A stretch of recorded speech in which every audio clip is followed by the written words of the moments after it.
बच्चों, हिंदी साहित्य की कक्षा में आप सभी का स्वागत है। आज हम हिंदी साहित्य की कक्षा 7 का एक अध्याय तुनक मिजाज क्यों हो गया को पढ़ेंगे और समझेंगे। हिंदी साहित्य हमें सिर्फ बोलना या भाषा नहीं सिखाता, अपितु जीवन जीने की कला और उसके महत्व से भी अवगत कराता है। तो आइए इस अध्याय को प्रारंभ करते हैं। यह है अध्याय 21 मैं तुनक मिजाज क्यों हो गया। आइए पाठ परिचय को पढ़ते हैं। पाठ परिचय में जानेंगे कि धनराज पिल्ले हॉकी के प्रसिद्ध खिलाड़ी हैं, जिन्होंने कई सालों तक, कई वर्षों तक भारतीय हॉकी टीम की कप्तानी की। उनका एक इंटरव्यू कई वर्षों, कई सालों बाद पहले विनीत पांडे द्वारा लिया गया था। उसी इंटरव्यू में संपादित अंश यहाँ दिया गया है। इसमें धनराज पिल्ले ने अपने हॉकी के सफर और अपने व्यक्तित्व के कई पहलुओं पर प्रकाश डाला है। इस अध्याय में धनराज पिल्ले के बारे में हम पढ़ेंगे। तो आइए शुरू करते हैं इस अध्याय को। विनीता कहती हैं, खिलाड़ी पुणे की तंग गलियों से लेकर मुंबई के हीरानंदिनी पवई कॉम्प्लेक्स तक आपका सफर बहुत लंबा और कष्ट साध्य रहा। कष्ट साध्य यानी कष्टों को आपने सहा है। उस सफर के बारे में कुछ बताए, वो पूछती है इंटरव्यू में। धनराज पिल्ले कहते हैं, बचपन मुश्किलों से भरा रहा। हम बहुत गरीब थे। मेरे दोनों बड़े भाई हॉकी खेलते थे। उन्हीं के चलते मुझे भी शौक हुआ, पर हॉकी स्टिक खरीदने तक की भी हैसियत नहीं थी। यानी वो आर्थिक तंगी झेल रहे थे, उनकी आर्थिक स्थिति ज्यादा अच्छी नहीं थी, इसीलिए अपने साथियों की स्टिक उधार मांगकर काम में चलाता था। वह मुझे तभी मिलती जब वे खेल चुके होते थे। इसके लिए बहुत धीरज यानी धैर्य के साथ अपनी बारी का इंतजार करना पड़ता था। जरा सोचिए, जब सारे बच्चे खेल रहे होते हैं तो हम दूसरे बच्चे का भी खेलने का मन करता है। क्यों? क्योंकि सारे बच्चे खेल रहे हैं। तो उसी में धनराज पिल्ले थे, जो सब खेल लेते थे, उसके बाद में अपनी बारी का इंतजार करते थे। तो सोचिए कितना ज्यादा धैर्य, धीरज उनके अंदर था। मुझे अपनी पहली स्टिक तब मिली जब मेरे बड़े भाई को भारतीय कैंप के लिए चुन लिया गया। उसने मुझे अपनी पुरानी स्टिक दे दी। वह नई तो नहीं थी, लेकिन मेरे लिए बहुत कीमती थी, क्योंकि यह मेरी अपनी थी। अब वो स्टिक उनकी खुद की हो गई। अब उन्हें किसी की स्टिक को लेने का इंतजार नहीं करना पड़ता था, अपनी बारी का इंतजार वे नहीं करते थे। मैंने अपनी जूनियर राष्ट्रीय हॉकी सन 1985 में मणिपुर में खेली। तब मैं सिर्फ 16 साल का था। देखने में यानी शारीरिक रूप से मैं दुबला पतला और छोटे बच्चे जैसा मेरा चेहरा था। अपनी दुबली कदकाठी के बावजूद मेरा ऐसा दबाव था कि मुझसे भिड़ने की कोशिश कोई नहीं करता था। मैं पतला जरूर था, लेकिन फिर भी मुझसे कोई नहीं भिड़ता था। मैं बहुत जुझारू था, मैदान में भी और मैदान के बाहर भी।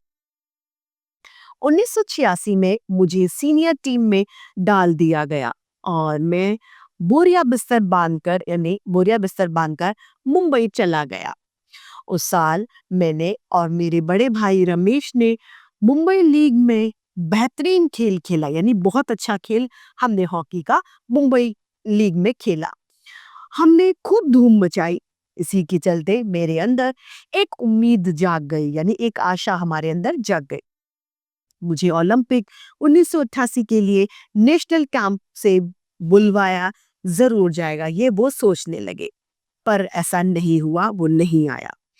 मेरा नाम 57 खिलाड़ी की लिस्ट में भी नहीं था। बड़ी मायूसी हुई, बड़ी उदासी आ गई। मगर एक साल बाद ही ऑलविन एशिया कप के कैंप के लिए मुझे चुन लिया गया। तब से लेकर आज तक मैंने पीछे मुड़कर नहीं देखा। इस पर विनीता कहती हैं, आपका विद्यार्थी जीवन कैसा रहा? आपने स्कूल के दिनों में अपनी किस प्रकार की यादें आपकी जुड़ी हुई हैं? धनराज कहते हैं, मैं पढ़ने में एकदम फिसड्डी था। मैं पढ़ने में अच्छा नहीं था, किसी तरह 10वीं तक पहुंचा, मगर उसके आगे तो मामला बहुत कठिन था, पढ़ाई नहीं कर पाए। एक बात कहूं, अगर मैं हॉकी खिलाड़ी ना होता तो शायद एक चपरासी की नौकरी भी मुझे नहीं मिलती। आज मैं बैचलर ऑफ साइंस या आर्ट्स भले ही ना हूँ, पर गर्व से कह सकता हूँ कि मैं बैचलर ऑफ हॉकी हूँ। मतलब हॉकी मेरे अंदर ऐसी कला है जो मेरे को किसी के सामने भी गौरवान्वित कर सकती है और करती है। ये बात उन्होंने हंसते हुए कही। और मेरी शादी के लिए आप मुझे मास्टर ऑफ हॉकी कह सकते हैं। वनिता बोली, आप इतने तुनक मिजाज क्यों हैं? कभी कभी आप आक्रामक भी हो जाते हैं। धनराज जी बताते हैं, इस बात का संबंध मेरे बचपन से जुड़ा है। मैं हमेशा से ही अपने आप को बहुत असुरक्षित महसूस करता था। मैंने अपनी माँ को देखा है कि उन्होंने हमारे पालन पोषण में कितना संघर्ष किया है। मेरी तुनक मिजाजी के पीछे कई वजह है, लेकिन मैं बिना लाग लपेट वाला आदमी हूँ। मन में जो आता है वो सीधे सीधे कह देता हूँ, यानी मन में किसी तरीके के को भाव किसी के प्रति मैं नहीं रखता हूँ, और बाद में कई बार मुझे उसका पछतावा भी होता है। मुझे से अपना गुस्सा रोका नहीं जाता। दूसरे लोगों को भी मुझे उकसाने में मजा आता है। दूसरे लोग भी मुझे उकसा देते हैं ताकि मैं कुछ ना कुछ गलत कर बैठूं। मुझे जिंदगी में हर छोटी बड़ी चीजों के लिए जूझना पड़ा है, जिससे मैं चिड़चिड़ा हो गया हूँ। साथ ही साथ मैं बहुत भावुक इंसान भी हूँ, यानी को बहुत ज्यादा इमोशनल होते हैं। मैं किसी को तकलीफ में नहीं देख सकता। मैं अपने दोस्तों और अपने परिवार को की बहुत कद्र करता हूँ। मुझे अपनी गलतियों के लिए माफी मांगने में बिल्कुल भी शर्म महसूस नहीं होती। यदि मैंने गलती की है तो मैं क्षमा मांग लेता हूँ, मुझे कोई फर्क नहीं पड़ता। विनीता कहती हैं, आपके परिवार की आपके लिए क्या अहमियत है? इस पर धनराज जी कहते हैं, सबसे अधिक प्रेरणा मुझे मेरी माँ से मिली। उन्होंने हम सब भाई बहनों में अच्छे संस्कार डालने की पूरी कोशिश की। मैं सबके मैं उनके सबसे नजदीक हूँ, यानी मैं मेरी माँ के सबसे ज्यादा नजदीक हूँ। मैं चाहे भारत में रहूं या विदेश में, रोज रात को सोने से पहले माँ से बात जरूर करता हूँ। मेरी माँ ने मुझे अपनी प्रसिद्धि को विनम्रता के साथ, यानी नरमी के साथ संभालने की सीख दी। मेरी सबसे बड़ी भाभी कविता भी मेरे लिए माँ की तरह ही है। कहते हैं बड़ी भाभी माँ का रूप होती है, और वे भी मेरे लिए प्रेरणा स्रोत बनी रही हैं। विनीता कहती है, आपने सबसे पहले कृत्रिम घास यानी एस्ट्रोटर्फ पर हॉकी कब खेली? धनराज कहते हैं, मैंने सबसे पहले कृत्रिम घास देखी जब राष्ट्रीय खेलों यानी नेशनल में भाग लेने 1988 में नई दिल्ली में आया। मुझे याद है कि किस तरह सौम्या और जैक्विम क्वालो मुझे एक कोने में ले जाकर कृत्रिम घास पर खेलने के गुर बता रहे थे, और जब वे बताने लगते हुए थे, मैं झुककर उस मैदान को छू रहा था। मुझे विश्वास ही नहीं हो रहा था कि विज्ञान इस कदर तरक्की कर सकता है कि जिसमें कृत्रिम घास तक भी उगाई जा सके। विनीता कहती है, हर युवक का है सपना होता है कि उसके पास एक कार हो। आपके पास अपनी पहली कार कब आई? धनराज पिल्ले कहते हैं, मेरी पहली कार एक सेकंड हैंड अरमाडा थी। क्या थी? सेकंड हैंड अरमाडा, जो मुझे मेरे पहले के एम्प्लॉयर ने दी थी। तब तक मैं काफी नामी खिलाड़ी बन चुका था, मगर यह कोई जरूरी नहीं कि शोहरत पैसा साथ लेकर आए। मैं तब भी मुंबई की लोकल ट्रेन और बसों में सफर करता था, क्योंकि टैक्सी में चढ़ने की हैसियत मुझ में नहीं थी। मुझे याद है एक बार किसी फोटोग्राफर ने एक भीड़ से भरे रेलवे स्टेशन पर मेरी तस्वीर खींचकर अगली सुबह अखबार में यह खबर छाप दी थी कि हॉकी का सितारा पिल्ले अभी भी मुंबई की लोकल ट्रेनों में सफर करता है। उस दिन मैंने महसूस किया कि एक मशहूर चेहरा मैं बन चुका हूँ, और मुझे लोकल ट्रेनों में सफर करने से बचना चाहिए। लेकिन मैं कर भी क्या सकता था?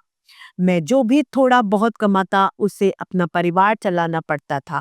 धीरे धीरे पैसा जमा करके बहन की शादी की और अपनी माँ के लिए हर महीने पुणे पैसा भेजना शुरू किया।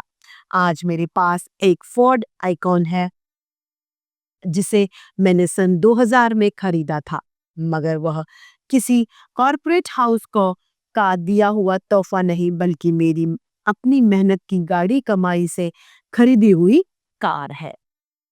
विनीता कहती हैं, सफलता का आपके लिए क्या महत्व है? हॉकी को आपने कितना कुछ इतना कुछ दिया है, इसके बदले आपको क्या मिला?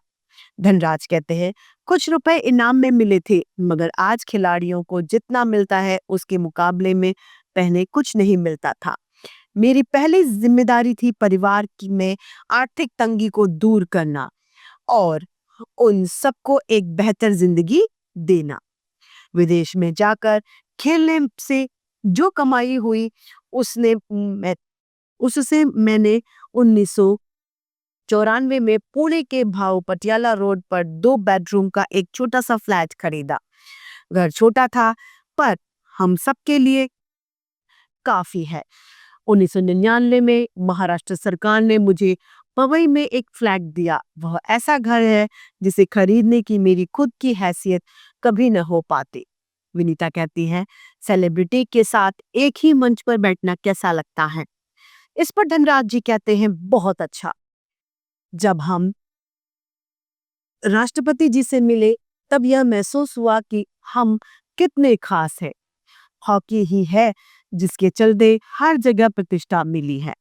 इस पाठ के रचयिता हैं विनीता पांडे द्वारा लिया गया साक्षात्कार का संपादिक अंश है। विनीता पांडे ने जो इंटरव्यू लिया, साक्षात्कार लिया, उसी को ही यहाँ पर हमें दिखाया गया है।